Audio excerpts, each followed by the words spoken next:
We continue our live coverage of the Stanley Liggins retrial out of Iowa. This is a case that is taking a long time to get before jurors. It's the third trial. This case has been tried once. It was flipped on appeal. Tried again. It was flipped on appeal yet again. The defendant now facing his third trial on charges that he raped, set on fire, and ultimately killed a 9-year-old girl. KrisAnne Hall is an attorney in Jacksonville, Florida. She's joining us on the Law&Crime Network to break this case down. KrisAnne, good to see you. Thank you so much. I'm always happy to be on Law&Crime. Okay, so what do you make of this case? It's another day where we've got this transcript testimony being read from the witness stand. You know, the point of having a trial is to get a group of disinterested people to sit in front of a jury and then look at the witness's tone, demeanor, body language, and to sort of probe into whether or not the witness is telling a believable story or telling the truth. When all we have is this readback testimony, it makes it really hard for jurors to do that. Yeah, and that is the real difficulty with a case like this that is 28 years old. And there's something that I was watching the previous testimony. I'm looking at my notes. His name is Armand Michele. He was a resident at the Hillside Inn. And something that he said explains to us how these things can be very difficult and the problems that we have with a retry that's 28 years old. Now, the prosecution had asked him, how would you describe the demeanor of the driver of the vehicle? Because remember, he said that he was speeding out backwards, and he saw him look over his shoulder, he saw his face. And at this time, Armand says, well, I would describe him as adrenaline. And then he followed up with saying, I know that I described it differently before, but I've been working in chemistry now, and I have a better understanding of these things or whatever, and so now I would use this word adrenaline. Now, see, that's the problem with a 28-year-old case. 28 years ago, he would have described this based on the knowledge and his understanding and environments in 28 years ago. But now he's had 28 years of life experience that not only influences the way he thinks, but also could influence the way he remembers what happened.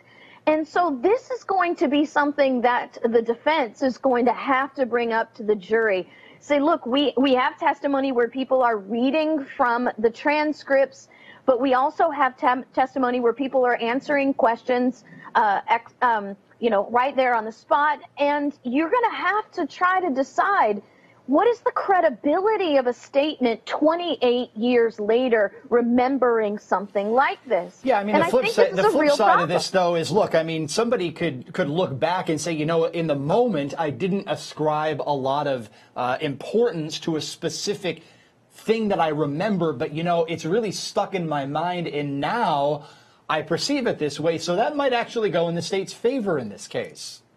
Right, but you still have to, as a defense attorney, I would, you know, as a prosecutor, we often had to put on the defense attorney hat to make sure that we had a solid case.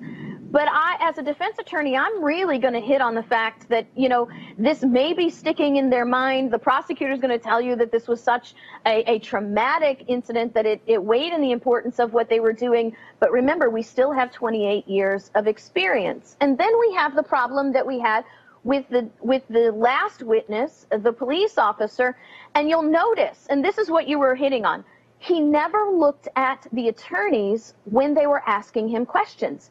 He constantly had his face turned down because he was reading his own testimony to remember what was said, and that makes things really, really difficult. Yeah, this gets really tough for jurors whose job in the legal system is to basically look a witness in the eye and then make sense of what that witness is saying. That's the job of the jury.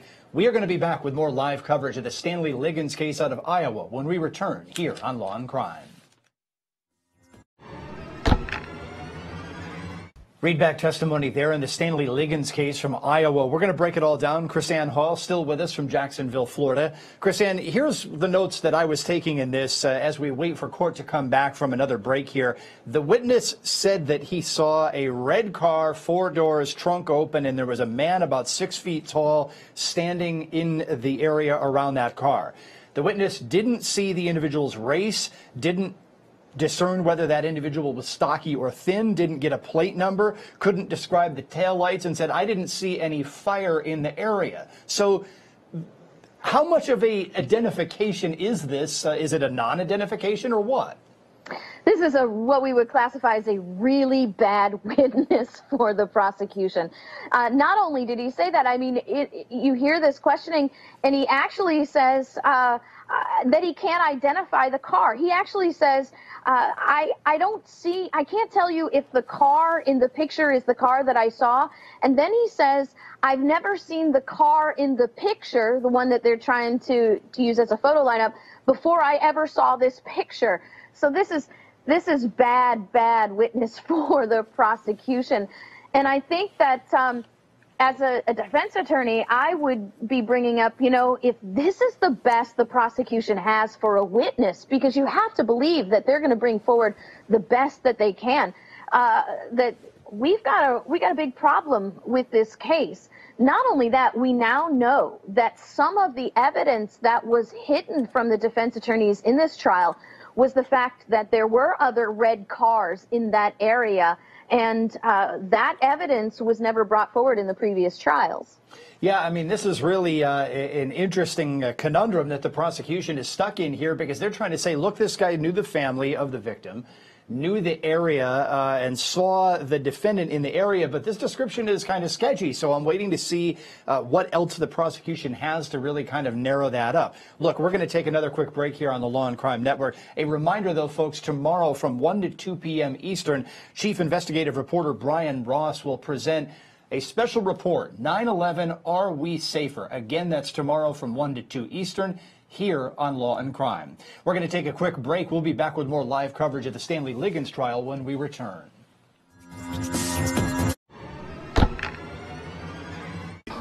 There's some readback testimony from one of the previous proceedings in this case. That's from one of the detectives, the sergeant, I should say, who interviewed the defendant as part of this investigation. KrisAnne Hall is still with me here on the Law and Crime Network. So we've got some pieces of the puzzle being filled in by the defendant himself about his whereabouts and whatnot. He seemed to be very specific in volunteering information that maybe the average person wouldn't be specific in volunteering.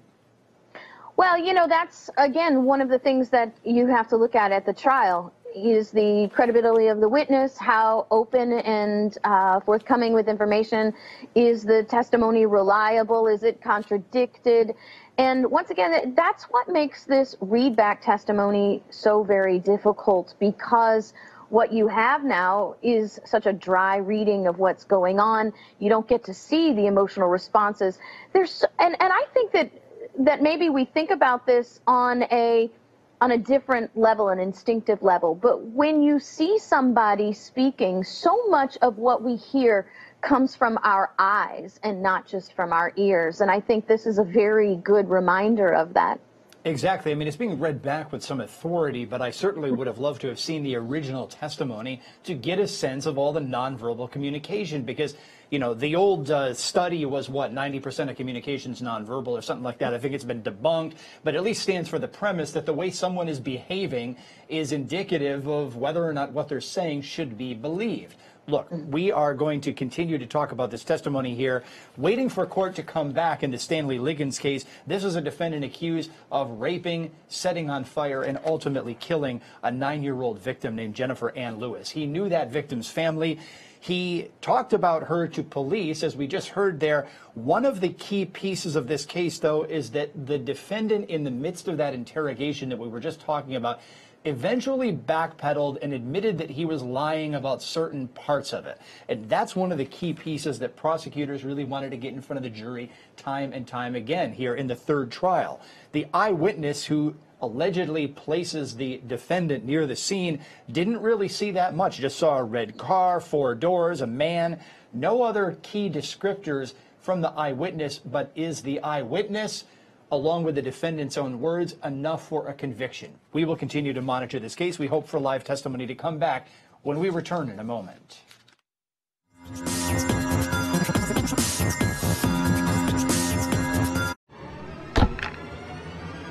And so there we hear from the interrogator, or at least the transcript of the interrogator who interviewed the defendant, that the defendant was backpedaling in his interview. KrisAnne Hall, still on the line from Jacksonville, Florida. That's the kind of stuff that jurors take and say, okay, if this guy's lying about one thing, how much is he lying about? Can we trust any of the chain of events that came out of this defendant's mouth? He could be lying about the whole thing. Yeah, and that's exactly what the judge is going to give the jury in instruction before they go to deliberate. He's going to say you're going to have to decide whether you believe all of the testimony. He's going to tell them, or she's going to tell them, you'll be able to decide whether you believe part of the testimony or none of the testimony at all. So they're going to have to do that. Now, this kind of testimony is going to be very difficult to discern. I agree that it is sort of, the testimony is rather condemning from this perspective. But remember, the prosecution is going to have an opportunity to cross-examine based on the reading of the transcript, and the defendant will also have an opportunity to take the stand if the defense also chooses for that to happen as well. So there's a lot more to come yet, and even though at this moment the testimony sounds really bad, I've heard things turn around in the courtroom in ways that you would not expect. Yeah, I mean, it could be that the defendant was tied up in allegations that he was a supplier of cocaine to the victim's mother, stepfather, and to his own former girlfriend. Now, that was some of the mess that resulted in the first appeal, because all of that came into the first trial, and the appeals court turned around and said, no, wait a minute, this makes him look like too much of a bad guy. This shouldn't have been introduced by the state. But here's an interesting question. Could the defense introduce it and turn around and say that's why he was lying to the officer in the one interview? It had to do with the cocaine. It had nothing to do with the murder. Right, absolutely they could. But remember, if the defense brings this up, then they're opening the door for the prosecution then to bring in testimony about that crime. So it's going to be a weighty decision for the defense to do that or not, whether it's actually beneficial for them to open that door for further prosecutorial scrutiny, or if they maybe have a better way to explain why he may have backtracked. Yeah, I'm curious to see how the defense case is going to roll here. We're looking at a live picture of the defendant himself right now. A reminder, of course, the defendant is wearing these dark glasses. That is because he had one eye removed, apparently as part of a medical procedure, and has an ailment, I believe it was glaucoma or something of that nature, in the other eye. So he wears the glasses in court as part of his medical treatment. That's why we see the defendant himself wearing those dark glasses. The jurors were just brought into the courtroom, so we may be getting ready for this case to pick up again very, very soon here.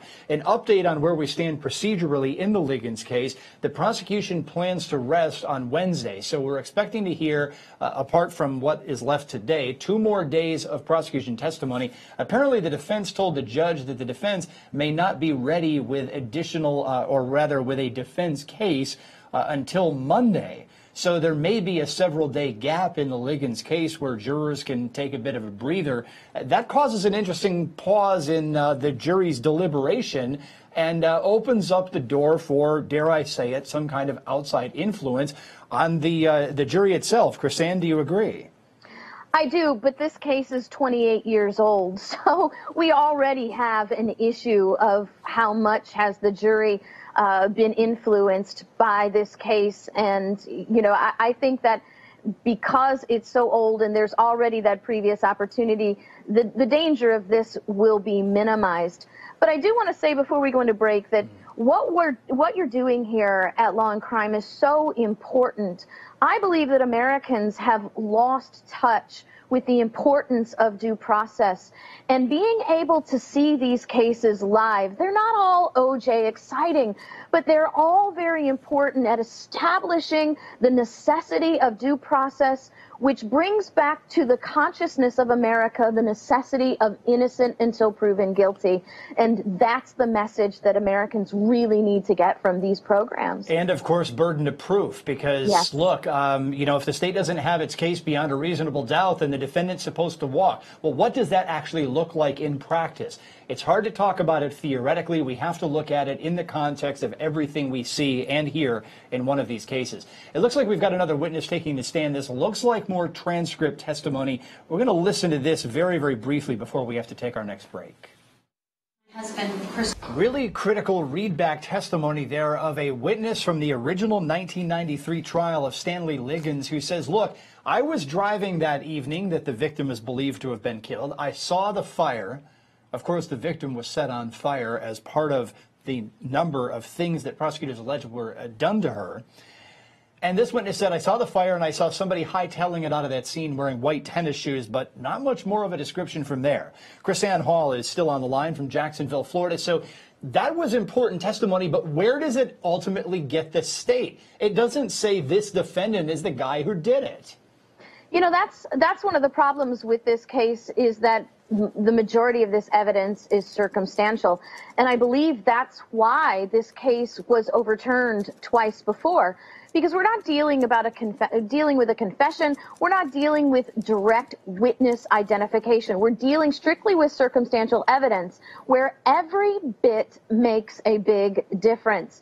And I'm not quite sure where the prosecution is going, why there was so much value on this. And my only, you know, hindsight being 2020, my only guess would be they really didn't have a whole lot of witness testimony. So they were trying to, at this time, give the jury quantity instead of quality. And, you know, as a prosecutor, I sort of look at this not only from the idea of, hey, you know, I finally get to be a juror in a trial rather than a lawyer in a trial, but also from a critical perspective, because it seems sometimes to me that the prosecution in this original trial from the transcript really didn't know their witness very well. To ask a question like that was asked about, was he carrying something, and then for the witness to say, no, I didn't even see his hands, you know, that's not a question I'm going to ask the witness as a prosecutor. I'm going to already know the answer to that question, because that question is going to weigh heavily on the juror's mind. I didn't see him carrying anything. Yeah, I mean, look, not only that, but really quickly, just one of the surprising elements of this, other than the transcript readback, is sort of the comical nature of this readback witness trying to point on the map what's going on, and if this is the person sitting on the stand doing that isn't the person who was originally making the observation, so it was just kind of fumbled in front of the jury, like, well, you know, I'm reading back this transcript and I think that this is where she was pointing. It just points to some of the issues that the prosecution had in this case. Look, we're going to take a quick break here on the Law and Crime Network, but a reminder before we go there, tomorrow from 1 to 2 Eastern, a special report, 9/11, Are We Safer? Again, tomorrow from 1 to 2 p.m. Eastern Time, live here on the Law and Crime Network. That special report from Chief Investigative Reporter Brian Ross. We will be back with more live coverage of the Stanley Liggins case from Iowa in just a moment here on Law and Crime.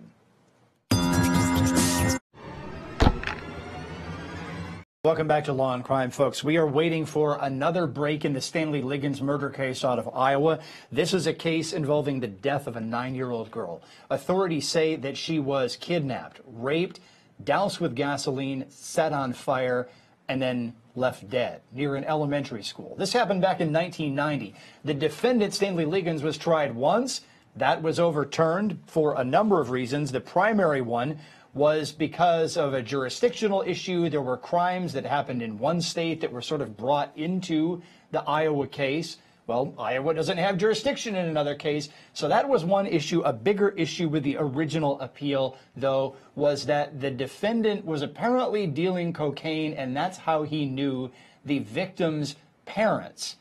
Well, the judges, I should say, of the appeals court said all of that other bad act evidence should not have come into the trial that was primarily about the murder of 9-year-old Jennifer Lewis. So that case got flipped. Then another trial, that one went up on appeal.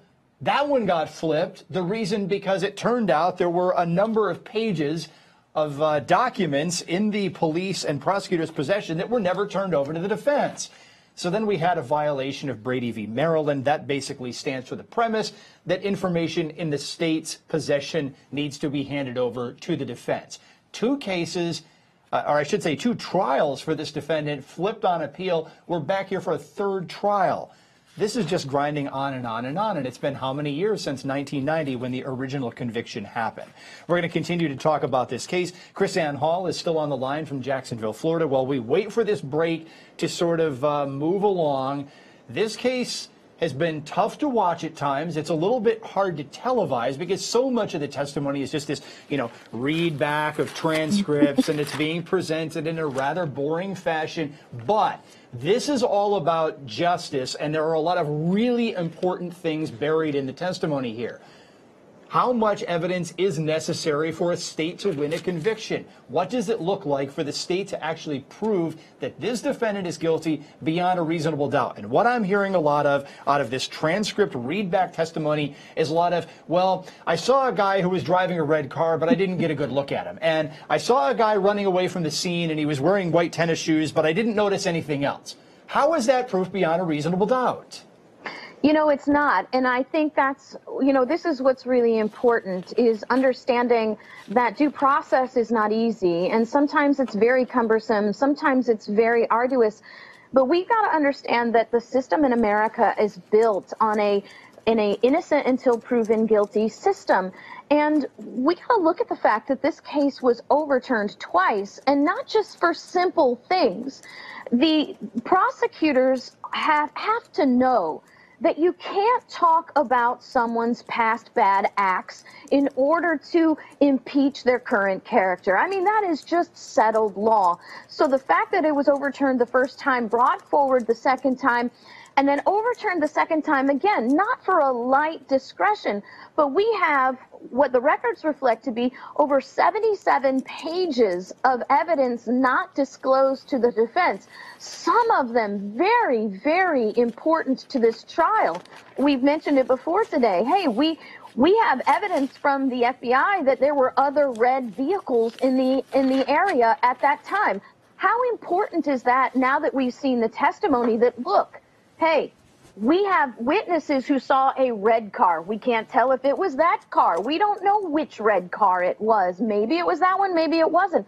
How important would it have been for the defense to have this evidence that the state and the police department had in their possession, proof that, hey, there were other red cars in the area. So this is now more evidence to the doubt, or the reasonable doubt, regarding the evidence of this case. Yeah, exactly. Not only that, not only the information about the red car, because that's how they're trying to narrow this down. They're trying to say, oh, somebody saw a red car in the area and somebody had the trunk open, and they're trying to connect the dots and say that the 9-year-old girl's body was probably in the trunk. And then, how many red cars of that type are in the area? Well, this guy had access to one of the few of that type that were in this area, and therefore it must be him. Well, it's not quite that simple. You got all that in there, but not only that, you've got that the key witness was a paid police informant, and that fact didn't come out in the second trial. Paid informants like to keep the money train rolling down the tracks. They like to keep getting paid. They like to say what will impress the police.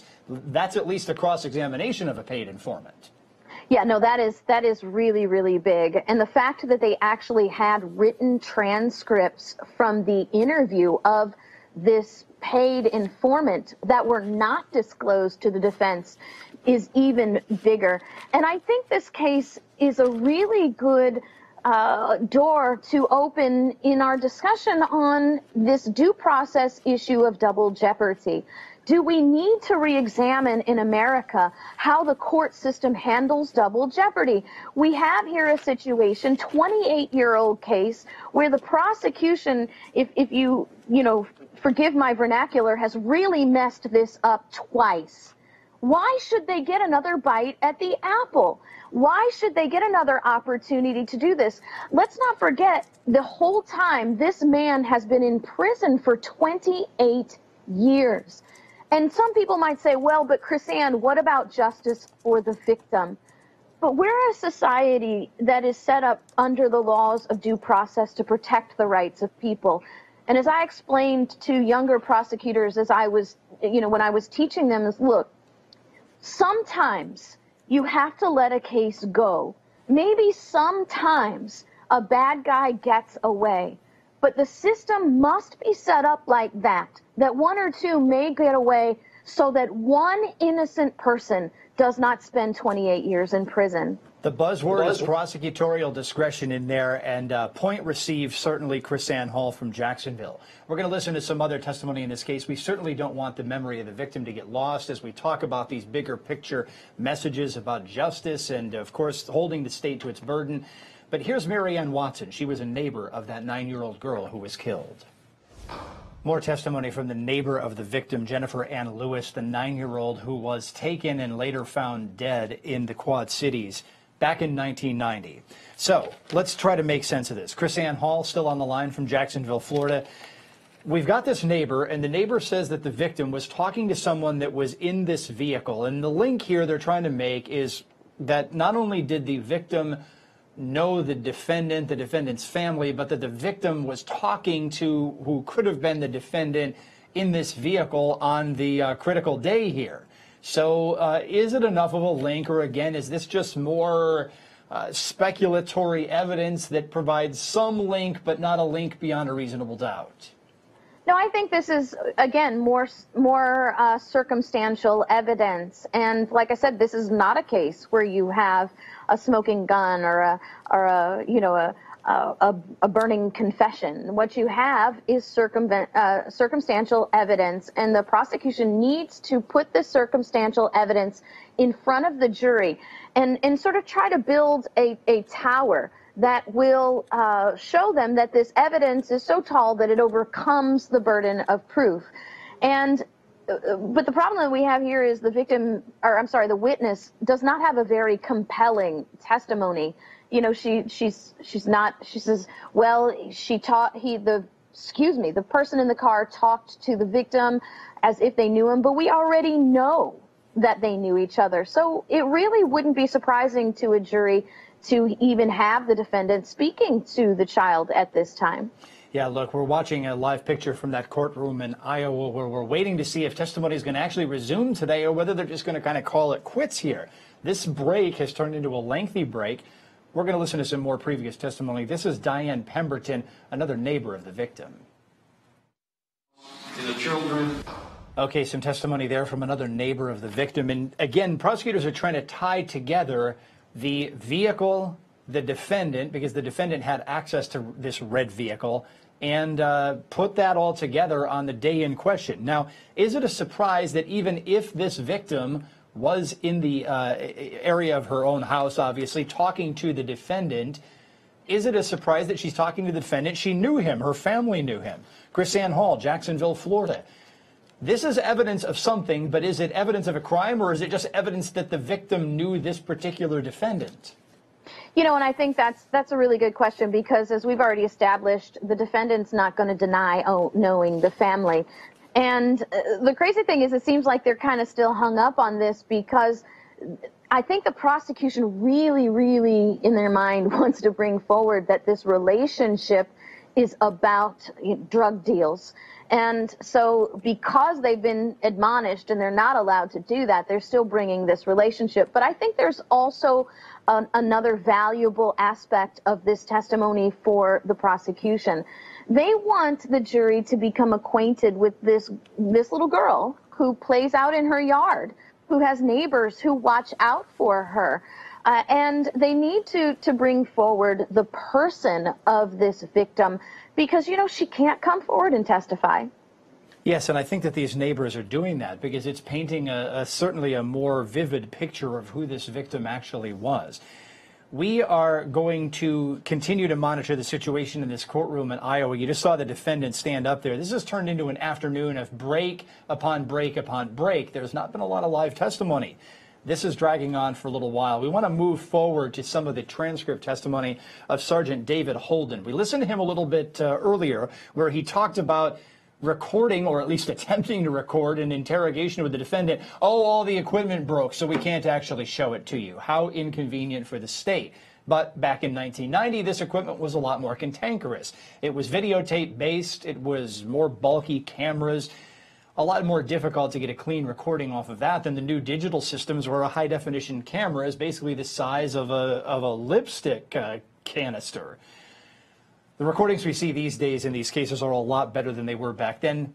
And in this one, we heard the sergeant testify that the recording equipment wasn't even working. Well, we're going to continue and listen to a little bit more of that interrogation being described from the sergeant who did it, at least in his transcript testimony from an earlier proceeding.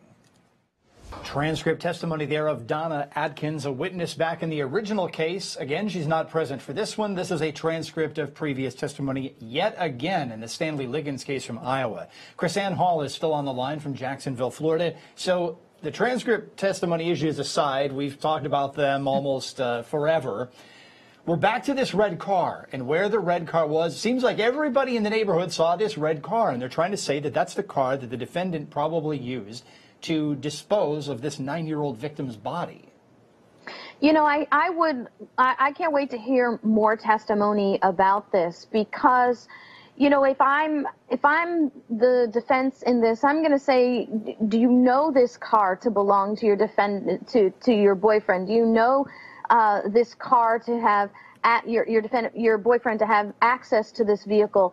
And then I'll ask something like, when you were moving your boyfriend, why didn't you use that car? Because so much of the prosecution's testimony is linked to this vehicle.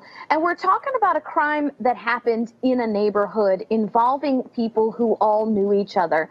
And so I'm going to try to put up this evidence that, hey, yes, there was a red car, and yes, it may have been involved in this crime, but that doesn't necessarily mean that the defendant was involved in this. You've got a whole neighborhood of people who could be suspects.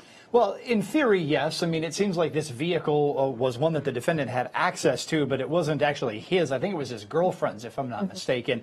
And look, this was the area where he lived, so is it a surprise to see his vehicle in his neighborhood? These people live not far from him. I mean, my neighbors see my car every day because they're my neighbors. I keep my car at my house. So again, where's the link here? Is it too much of a stretch to say that's the car that the other witnesses saw near the scene where the body was found? Or is that an ironclad link, or is it something in between? Again, this is completely circumstantial. Remember, the evidence that was not turned over to the defense was evidence that there were other red cars in the area. And so we don't even actually have direct evidence that this vehicle was actually involved in the crime. And so, you know, again, it's like I said before, this is circumstantial evidence, and the prosecution is simply trying to overwhelm or to build a case on the quantity of circumstantial evidence because they don't have the quality of evidence to go forward with. Well, look, I mean, just to recap what one of the other witnesses said, one of the witnesses said that they saw the victim approaching this red car, okay? She knew the defendant, so that's not much of a surprise, but it was at a critical time period, okay? So you've got that. Then you've got this other witness say that they saw a red car, 4 doors, trunk open, and a man about 6 feet tall standing in it the night that the victim disappeared near where the victim's body was found. But that same witness said, I didn't pick up on the individual's race. I couldn't tell if that individual was stocky or thin, didn't get a plate number, didn't see a fire, didn't even recall what the taillights looked like, and wasn't sure if the car in the police pictures was the car that I saw that night. Well, and again, it's like you said before, all of this happened in one neighborhood.